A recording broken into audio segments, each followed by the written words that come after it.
Welcome to this week's edition of Freedom and Prosperity Radio, the weekly radio news magazine we put together here for you at the Virginia Institute for Public Policy. My name is Joe Thomas, and on behalf of all of us, I ask you to visit our website, virginiainstitute.org. You can also find previous editions of this program online at our YouTube channel, youtube.com, and then search Freedom and Prosperity Radio. Our first guest this week is right in our wheelhouse. We talk about conservative principles, and sometimes we even feel like the word restorative might be more applicable because of where we've wound up getting after a while. But our first guest is from the Fordham Institute. He's the president, Michael Petrilli, and he's got a book out, How to Educate an American, the Conservatives' Vision for Tomorrow's Schools. Michael, welcome to the program, and thanks for taking some time out with us. Thanks for having me on, Joe. Congratulations on the book. What was the impetus? I think all of us feel that same issue when we look at the tens of thousands of dollars that are spent per student out of an annual school budget, and we watch the test scores continue to backslide. There's summit meetings with the Virginia Department of Education saying, ostensibly we need to do something about this immediately. Maybe harumphing, I'm not sure, but it is supposedly one of the most important things a society does is help their children establish themselves so they can take their role in the next generation. So what was your tipping point in saying, I need to put this all down in book form? Yeah, no, that's all well said. Well, many of us have been involved in education reform for decades. Reforms like pushing for more school choice and charter schools. By the way, reforms that have not been actually taken hold in Virginia, but have taken hold in the rest of the country. And other reforms trying to hold public schools and public school divisions accountable. That has been more the case there in the Commonwealth. But there's a sense that in the last few years, things have really gotten stuck. The bipartisan education reform movement has started to break down. Partly that's the polarization that's happening in our country. And there's just frustration that we haven't been making more progress. Mm-hmm. But as you say, those test scores are awfully flat as of late. We had made some real progress in the 90s and 2000s, and that seems to have slowed. So this was a chance to step back and ask some super smart conservative writers, thinkers, intellectuals to tell us, hey, where should the education reform movement go next? And particularly for those of us on the right side of the aisle, are there some things that we've been ignoring that we need to get back to? And the authors in this book, many of which your listeners will certainly recognize many of their names from conservative journals, as well as several former education secretaries, they gave us some great answers about where to go next and about some things that we have been neglecting. Let's hit a couple of high notes, and I've always felt like it's amazing to me if an industry got worse as technology got better, that would be a real death knell for it. I know my libertarian friends will always say, there shouldn't be public schools, but I mean, it's in the Virginia Constitution that access and the availability of public K-12 be there. So, given that it's there and you have to deal with it, how is it that as more technology has become available, we've gotten worse at educating our kids?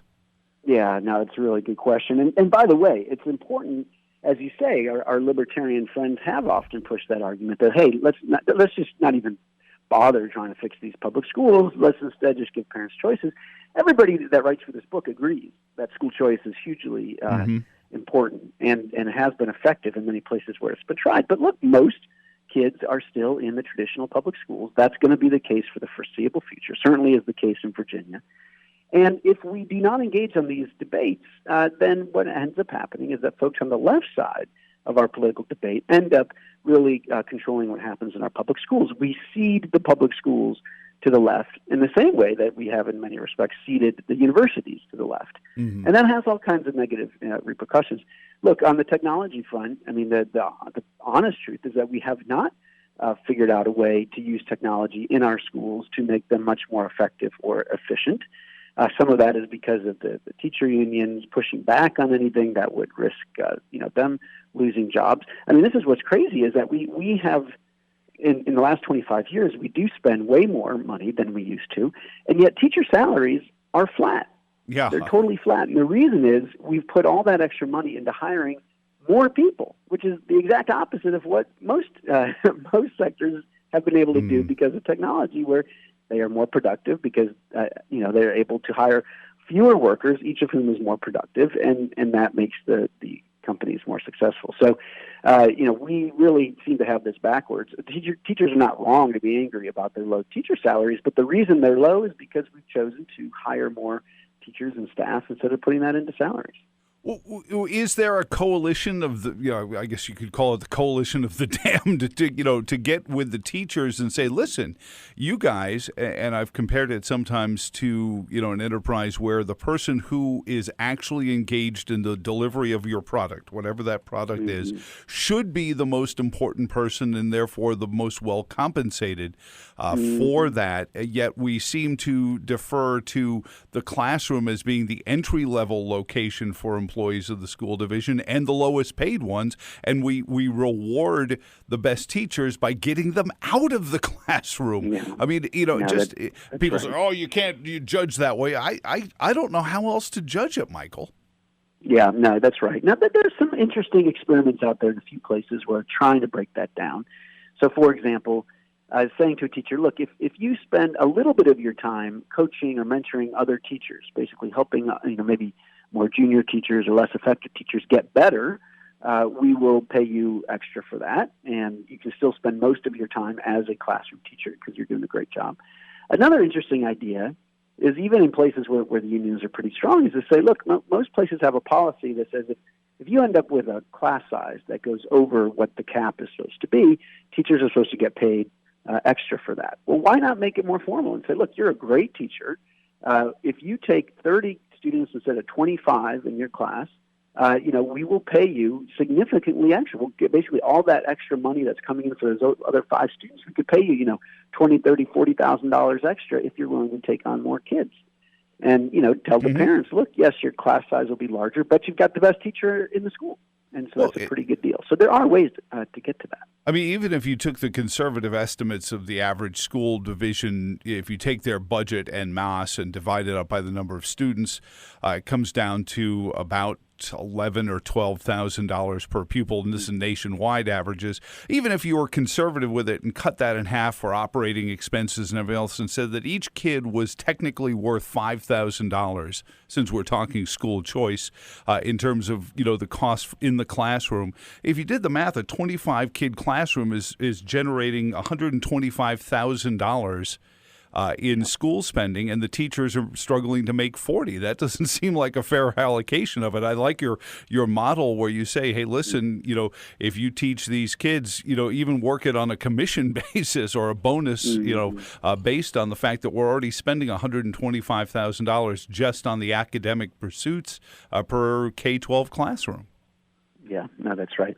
Now, in the book itself, we were pretty open to these conservative writers saying, hey, you tell us where we should go next. And what was interesting is a lot of them coalesced around a few big themes. And it wasn't so much the things we've been talking about with school choice or the finance stuff. It was more about the purpose of education. And they, look, a big argument saying that we have got to get back to developing great citizens as the raison d'etre of our public schools, just as Thomas Jefferson had in mind way back when.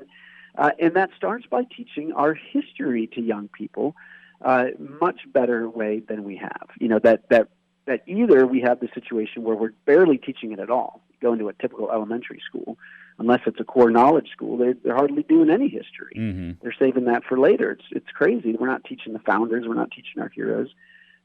Or you go in and you find out that they're teaching history in a way that is very anti-American. Instead of saying it's warts and all, which it should be, it's only the warts. That we're just going to go and tell this story about America being a racist, oppressive nation. The founders were full of it, on and on, in the way that if you probably talked on your show a little bit about the New York Times 1619 Project. Oh, yeah. On the one hand, the positive aspect is saying, hey, we should make sure that all kids are learning more about African American history and about slavery. Absolutely. But then you dig in and some of the claims that they're making about the founders and about, our country being basically white supremacist through and through. I mean, it's horrendous. And meanwhile, this is happening, right under our noses.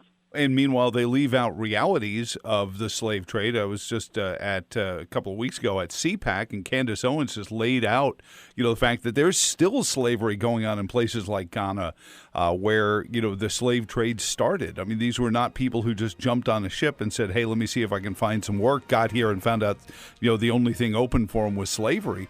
These were, rival warriors or members of the community that somebody wanted out of town. And they were sold either as prisoners or whatever into the slave trade. But those are the realities. It's not saying you're sorry for it. I see your point of that. We're visiting with Michael Petrilli, the author of How to Educate an American. I've brought this up because it strikes me that our children are more tuned in, and it's probably because education has become so test score driven that it's don't ask why, just regurgitate the answer we tell you. It's the right answer. It's the one that's going to get us federal funding. And we are not encouraging the kids asking why all the time, when really, as part of K-12 especially, we should be encouraging those kids to continue to be intellectually curious about things, not just to accept and regurgitate answers. No, that's right. And by all means, we should present lots of different viewpoints and let the students grapple with them. So, some people will say, look, the schools are using the 1619 curriculum, or going back, further, the Howard Zinn textbook, the famous Howard Zinn textbook that is a people's history of the United States that, again, is all about the horrible things that happened in our history rather than the good things. Now, if you're using those in, side by side with a text that comes from a more perhaps patriotic perspective, a more positive vision of what America is and has done, when you let students really, grapple with these things together, then maybe you're getting somewhere in a positive way. The concern is that these students are just getting one side or the other. And of course, in today's politicized, polarized environment, that's the last thing we need is for our public schools to be, putting their thumb on the scale of our politics. And so that's the real danger of that happening. Let me ask you this. Does the book address something I saw? It really doesn't happen in Virginia, where our charter schools are laughably started by the school divisions, which doesn't seem to be a charter school, but I guess, it looks like it is. But in Pennsylvania, where I'd lived for quite some time, charter schools really are independent learning laboratories where, as it was put to me once, if you want a kid to get excited about rocket science, how about you actually have a rocket scientist teach the class rather than be hamstrung into perhaps somebody who has a teaching degree and has a book on rocket science and is trying to, translate that to the students. Did they get into any of that, these folks you spoke to in your book? I mean, yes. I mean, again, we definitely all support school choice and charter schools. And I think a lot of the examples from the book end up coming back to charter schools, which in most places have been super effective, especially for poor kids and for kids of color, because they've got that flexibility, as you say, to hire teachers. They can bring in a rocket scientist for 1 hour a day. Maybe somebody who, is retired or wants to do a little giving back. They don't want to be a full-time teacher, but they'd love to come in for, a few afternoons a week. It's very hard to do that in traditional public schools. Charter schools have that flexibility. Another big theme of the book is about the importance of teaching character, which is something that we've gotten away from in many cases. And you can understand when these big, huge public school divisions are trying to figure out, okay, what can we teach around character and morals? They get nervous about anything that feels too judgmental or anything that, so it tends to be pretty lame, we'll talk about the character, the value of the day. We'll, versus in charter schools where parents have chosen those schools, they can choose a school that aligns with their own values. They feel more empowered to take a stand and to take a stand and say, here's what's right and here's what's wrong. And not in just what they're telling students, but in what they are doing. Because the old adage is right, that the kids are watching not what we say, but what we do. Yeah. And how do they handle issues? Like, so for example, if kids are misbehaving or if they're being violent towards one another, how is that handled in the school?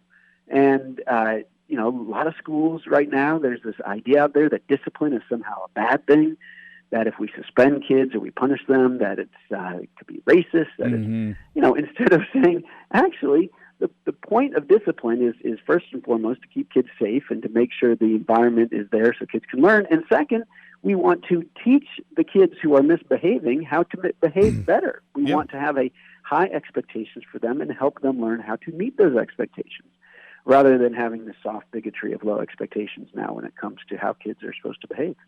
Is there a theme in your book about seemingly the schools are the battleground of what has evolved from the separation of church and state to the almost confrontation of church versus state, where even a subject like the 7 deadly sins can't be brought up in terms of, all right, here are 7 things to avoid, and here are the 7 virtues that you should promote. You talk about the virtue of the day, but if you bring that up, you're told you can't talk about religion in this school. And I'm like, I'm not trying to whip any religion on them. I just want them to have some sort of grappling of what their rights and responsibilities are. No, that's right, and just what we've learned as a human race going back, 10,000 years. Yeah, I mean, it wasn't even a religious document. Are codified in religion, but they are a lot of commonalities, across the religions, right? No, absolutely, and part of the message here is that when those of us who have been fighting for education reform have tried to do it in a bipartisan way, there's been some real benefits of that.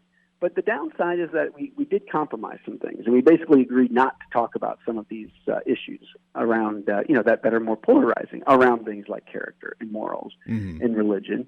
And that maybe made sense. It allowed us to make some progress. But if we're not even making progress anymore, it might be time for conservatives to come back and to re-engage on these issues, and especially locally. If people in Virginia are concerned about how U.S. history is being taught in their schools, or how character is or is not being taught in their schools. The good news is those decisions are still being made at the local level by the school divisions, and so people can show up at those school board meetings and they can make their voices heard. Is there anything in your book about the demagoguing of the For the Children movement that the left uses as a cudgel so frequently to drive up taxes and in many cases and increase and inflate budgets, but also hide agenda items that we're just trying to help the children, as if they're Nanny McPhee or Mary Poppins rather than educators? Mm-hmm. Yeah, no, that's well said, and yeah, I mean, look, that definitely is part of what we see in here. Another big theme is about what do we want kids to be able to do after they leave school. There's been this huge focus in recent years on college as the be all and end all, and partly that's because look, there is good evidence that people that's got a 4-year degree do generally make more money than people who don't, but I think what we're starting to see, and what several of the authors in this book argue, is that actually 2-year degrees you can do quite well with. Even a 1-year credential in the right trade, in the right technical area, can really get you a foothold in the middle class, making a good living. And we've got to get back to the point where we say, in this society, what earns you respect in this society is that you go out and you work a hard day's work and you put food on the table for your family and you're responsible. And it does not, you can do all those things whether you've got a college degree or not. Michael, one last one for you before we let you go. We really appreciate the book, and I hope people can pick it up. I guess I shouldn't bury the lead. What's the best way for people to pick up a copy of the book? Yeah, well, you can get How to Educate an American anywhere you get your books. Certainly it's available online at Amazon and the other online sellers. It's published by Templeton Press, so that's another place you can go, and we'd love for people to check it out. So the last one in here of a million more that I could ask you, we'd have you here all week, but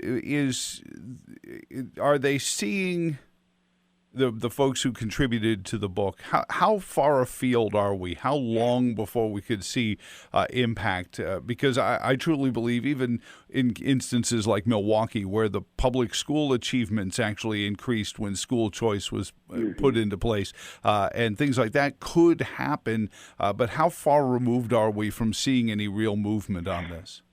Yeah. Well, look, I will say that, I've been studying this for 25 years. There have been some periods of time where we made a lot of progress. Again, in the late 90s, early 2000s, for poor kids especially, huge progress. Now, that coincided with a booming economy, which really put some wind at our back, which helped to lift a lot of families out of poverty. The good news is, before this coronavirus stuff, at least, we've got this very strong economy right now. That should be giving some wind at our back. We do have those high-performing charter schools out there in most states doing a great job. So, I am hopeful. I've got to stay hopeful that we're going to have an opportunity to see some progress again. But when it comes to these issues that were really at the heart of the book around history and character and these sorts of things, the only way we're going to make progress is if people start paying attention to what's happening in their own backyard. We've got this very decentralized system, a little less so in Virginia than some other states where most of these divisions are pretty big, but still, people don't need to go to Richmond. They certainly don't need to go to Washington to deal with these issues. They need to go to their own local school board meeting and ask some questions. And I think that, for citizens standing up and asking questions and taking a stand can make a big difference, and it can happen pretty fast. Well, we've left a lot on the table, Michael. I'd love to, at some point, pick your brain on what the contributors to the book think about elected officials running schools versus other ways, the money following the children, the Blaine amendments, and things like that. And I'm sure we find a lot of this in the book, How to Educate an American. Michael Petrilli is the editor, I guess is fair. And again, Templeton Press. Thank you so much for your visit this week, and I hope it's a runaway bestseller. Great. Thanks so much for having me on.